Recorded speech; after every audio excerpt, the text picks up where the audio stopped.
Who doesn't want high-definition TV? Nobody. That's why you bought that big TV in the first place, right?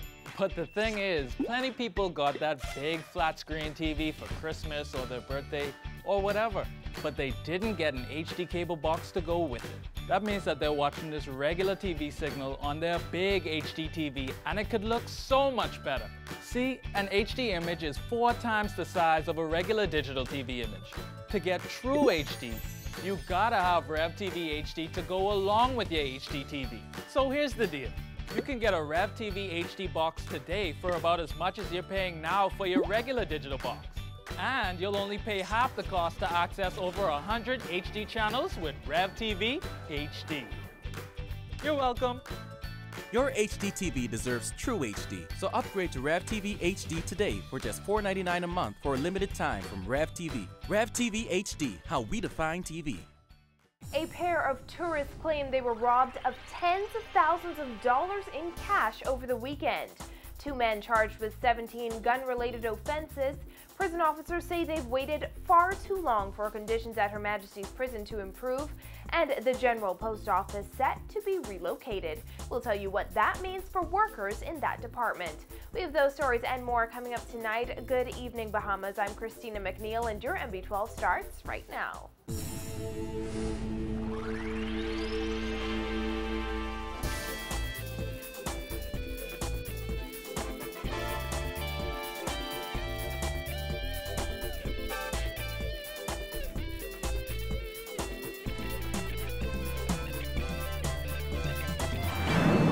Joining us.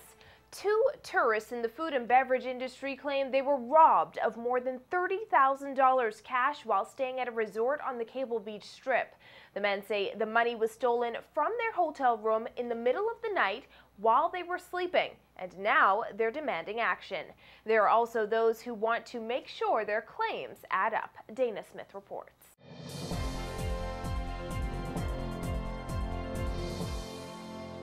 The alleged victims say they woke up to find the door to their hotel room open and a piece of luggage containing thousands of dollars in cash missing. The men say they feel targeted and believe the reported theft is no coincidence. How comfortable can you feel to actually go into someone's room? What about if I would have woken up? What about if I would have felt something? Either they were going to have to do something to me or I would have to do something to them. So it puts you catch-22. Whoever did it is someone that went intentionally to do that to us. There's 700 rooms there. Someone from inside that has to know us. Why would they pick our room? 38-year-old Jay Lopez of Miami, Florida, said the incident happened this past Saturday. According to Lopez, he and his friend, 31-year-old Elvis Perez, were in town for business. Lopez said he has stayed at the resort before and usually stores money in the hotel's safe. But on the night of the incident, Lopez said he was told the safe wasn't working, so the money was in the room. Lopez said the theft occurred between 1 a.m. when they went to sleep and 6 a.m. when they woke up to find one piece of luggage containing $31,000 missing. Lopez said the duo called hotel security and then police were contacted. He said police tried to get information about the incident, but it was difficult. Lopez described the hotel security as unhelpful. They asked him for a key, the reader for the key. They asked him for that report. They said the system was down, that they couldn't generate it after 2 hours. They couldn't generate it, the report. We asked them to check the cameras that we wanted to see ourselves. They said they couldn't check the cameras because allegedly only the director of security could do that. So the question was, if the director of security, the only person does that, and we're telling you someone robbed us, why wouldn't you call director of security from the beginning, if that's your protocol? Or what is your protocol? When reached for comment, police and hotel officials said the incident is under investigation. Superintendent Alan Emanuel at the Cable Beach Police Station said the incident is being probed by his station in conjunction with the Central Detective Unit and the resort. And Baha Mar Senior Vice President Robert Sands said the incident is under thorough and immediate investigation and has been turned over to police. He said the resort had no further comment. Lopez said on the night in question, he and his friend took it upon themselves to search their room as well as the hotel's stairwell in a bid to find the bag, but found nothing. The men eventually went to the police station, where Lopez said a security official showed up and after an hour got a phone call about the location of the missing bag. He received a phone call that they found our bag in our room. Then he received another phone call that no, they didn't find it in our room, they found it in room 710. And then they received another phone call, no, that was in room 710 that they found in the staircase. This is actually the same staircase we walked from. Bags are hard to miss in the staircase, extremely hard. We asked them what type of security measure they use in this case. Do they have cameras in the hallway? They don't have cameras in the hallway. So okay, how you secure your guests here? And they said that they have that they do a walkthrough every hour or so forth of every single room. So if you did a walkthrough and the door was open, how come no one woke us up? Elvis Perez, the actual owner of the piece of luggage, said after returning to the hotel from the police station and opening the bag, he discovered the money was missing. Perez said he feels targeted. I feel like I have a target on my back now. You know, it's actually kind of tough to actually fathom the idea of somebody walking in your room in the middle of the night and actually taking something or going into your personal space like that. I mean, it's kind of frantic. I mean, you start getting little nightmares, but it's definitely a tough experience. It's not the same, I'll tell you that much. I wouldn't feel safe coming back over here, to be honest with you. The men have delayed their return to Miami in the wake of the alleged theft. Reporting for NB12, I'm Dana Smith. Well, 2 men ages 37 and 28 today arraigned on 17 gun-related charges. Police believe Shamar Ellis of Campbell Street and Leonard Saunders of Churchill Subdivision are the men behind an attempt to smuggle several illegal firearms from the United States to the Bahamas. Police say those firearms were discovered hidden among an assortment of household items and appliances in Exuma last week. Ellis, seen in the eyeglasses, and Saunders in the brown sweatshirt, appeared before Chief Magistrate Joanne Ferguson Pratt. The pair are charged with the possession of unlicensed firearms, namely 2 Austria Glock pistols, a Delton DTI rifle, and an EA Kocal rifle with intent to supply. They are also charged with the possession of 387 live rounds of ammunition for various firearms with the intent to supply, and conspiracy to import the firearms and ammunition sometime between October 20th, 2013 and April 7th. The firearms and ammunition were seized on April 8th. Ellis and Saunders pleaded not guilty to all charges. Attorney Dorsey McPhee represented Saunders. He told the court that there is no evidence to link his client to the matters currently before the court. Meanwhile, Ellis was not represented by an attorney today, as his attorney was in the Supreme Court. Meanwhile, the prosecution strongly objected to bail, noting that both Ellis and Saunders are subject to further investigations.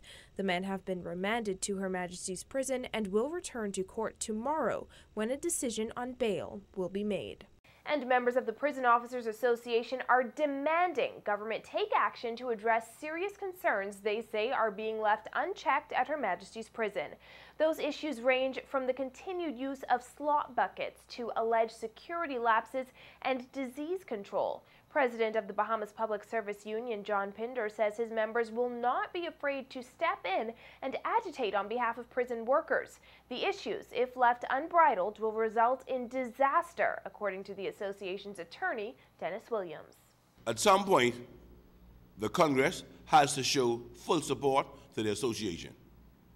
They are a disciplined force, and so to some extent their hands are tied, but we are civilians, and we have a number of our members who are part of the NTTU, affiliates who are civilians. We have some leverage to do some things. Infestation of rats, roaches, mosquitoes, moles within the entire place, poor ventilation.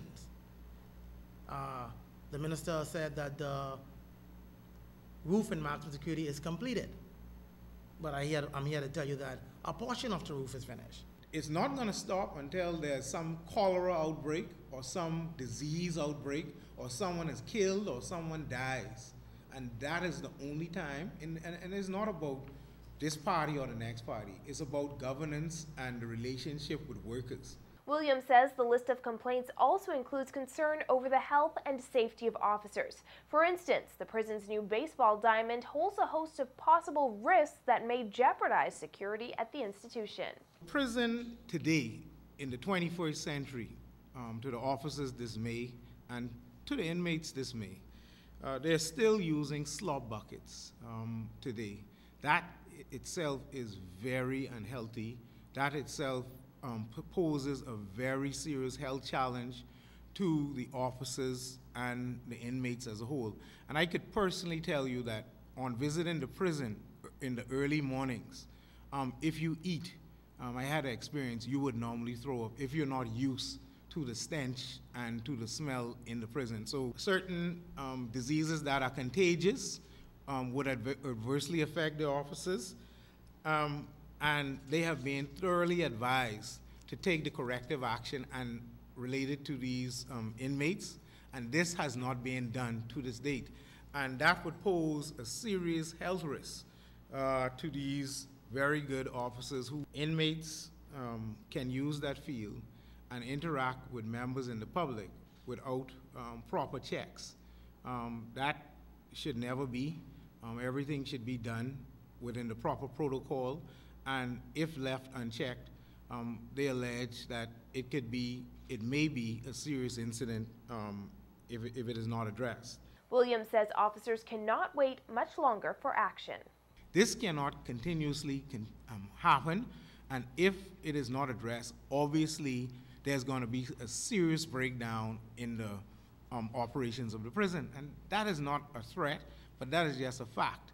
And nearly 5 months after his release from Her Majesty's prisons, convicted sex offender Randy Frazier is now the pastor of a new church. Back in November 2011, Frazier was sentenced to 3 years in prison, convicted of having sex with a 16-year-old girl he agreed to counsel. He was released on November 28, 2013, after serving only 2 years of his 3-year sentence.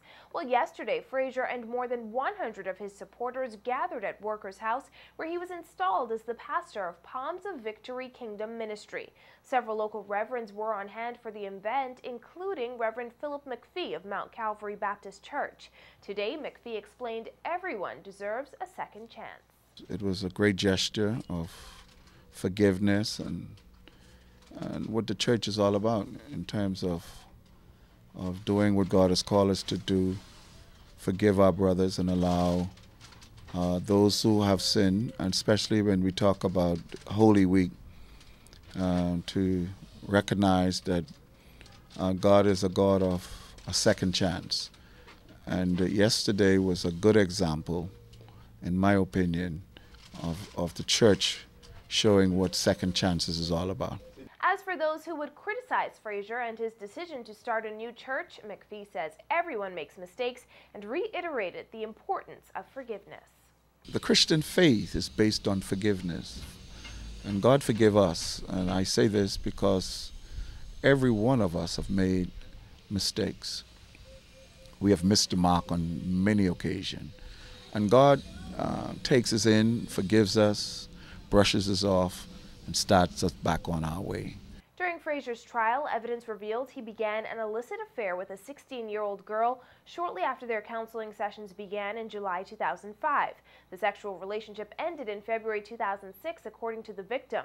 The girl said she and Frazier had sex on Mondays and Wednesdays on the floor of his office before services and occasionally at his home when his wife was absent. In 2012, the Court of Appeal upheld Frazier's conviction, condemning him as a sexual predator.